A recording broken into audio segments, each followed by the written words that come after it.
Hi viewers, welcome to ரெஹபூத் வீட்டு சமையல். இன்றைக்கி நம்ம சமையலில் ரொம்ப டேஸ்டியான மேங்கோ வச்சு ஒரு பாயசம் பண்ண போகிறோம்.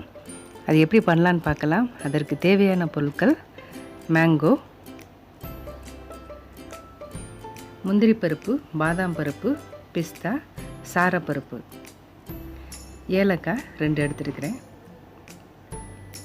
பச்சரிசியை கொஞ்சமாக உங்கள் தேவையான அளவுக்கு எடுத்துகிட்டு நல்லா கலக்கிட்டு அதை மிக்சியில் இந்த மாதிரி பொடி பண்ணி வச்சுக்கோங்க.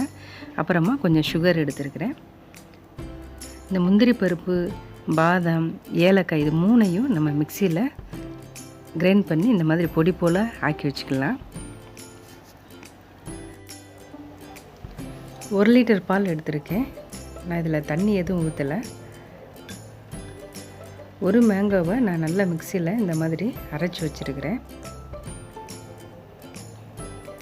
இந்த 1 லிட்டர் பாலை நான் நல்லா சுண்டை காய்ச்சி 3/4 லிட்டர் வர்ற வரைக்கும் நல்லா நான் காய்ச்சி வச்சுருக்கிறேன். ஏன் அப்படின்னா அப்போ தான் பாயசத்துக்கு நல்ல ஒரு கெட்டித்தன்மை கிடைக்கும், ரொம்ப டேஸ்ட்டாகவும் இருக்கும். அதுக்கப்புறமா நம்ம அரைச்சி வச்ச இந்த பச்சரிசியை நான் அதில் போட்டுறேன். பச்சரிசியை நான் ஏன் முழுசாக போடல அப்படின்னா வேகிறதுக்கு ரொம்ப நேரம் ஆகும். அது போக பாலும் வற்றி போயிடும். அதனால தான் நான் மிக்சியில் நல்லா பொடியாக்கி இதில் போட்டிருக்கிறேன். அதுக்கப்புறமா நம்ம பொடிச்சு வச்ச முந்திரி பருப்பு, பாதாம் பருப்பு, ஏலக்காய் இது 3ஐயும் நம்ம இந்த பாலில் போட்டு நல்லா கிளறி விட்டுடலாம். ரொம்ப ஈஸியான ரெசிபி தான், சீக்கிரமாக பண்ணிடலாம். அதுக்கப்புறமா தேவையான அளவுக்கு நம்ம சுகர் சேர்த்துக்கலாம். சுகர் கொஞ்சம் பார்த்து சேர்த்துக்கோங்க, ஏன்னா மாம்பழத்துலேயும் சுகர் தன்மை உண்டு. அதுக்கப்புறமா தேவைப்பட்டால் மில்க் மேட் ஊற்றிக்கலாம்.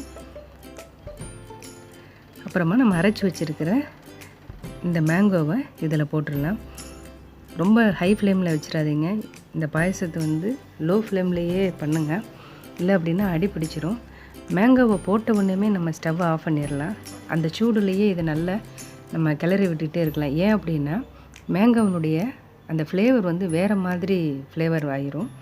அப்புறம் பசங்க விரும்பி சாப்பிட மாட்டாங்க. அப்புறமா ஒரு பேனில் கொஞ்சமாக நெய் விட்டு நம்ம எடுத்து வச்சுருக்கிற இந்த நட்ஸு எல்லாத்தையுமே இதில் போட்டு நல்லா ஃப்ரை பண்ணி இந்த பாயசத்தில் ஊற்றிடலாம். அதுக்கப்புறமா உங்கள் வீட்டில் சாரா பருப்பு இல்லை அப்படின்னா கூட ஒன்றும் பிரச்சனை இல்லை. உங்கள் வீட்டில் என்ன நட்ஸ் வச்சுருக்கீங்களோ அதை நீங்கள் நெய்யில் வறுத்து போட்டுருங்க. நம்மளுடைய சுவையான மாம்பழம் பாயாசம் ரெடி ஆகிடுச்சு. கண்டிப்பாக உங்கள் வீட்டில் டேஸ்ட் பண்ணி பாருங்கள், ரொம்ப விரும்பி சாப்பிடுவாங்க. தினம் ஒரு வார்த்தையிலிருந்து உன் கண்களால் மாத்திரம் நீ அதை பார்த்து துன்மார்க்கருக்கு வரும் பலனை காண்பாய்.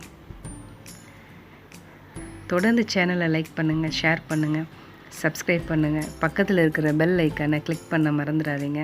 தேங்க்யூ ஃபார் வாட்சிங்.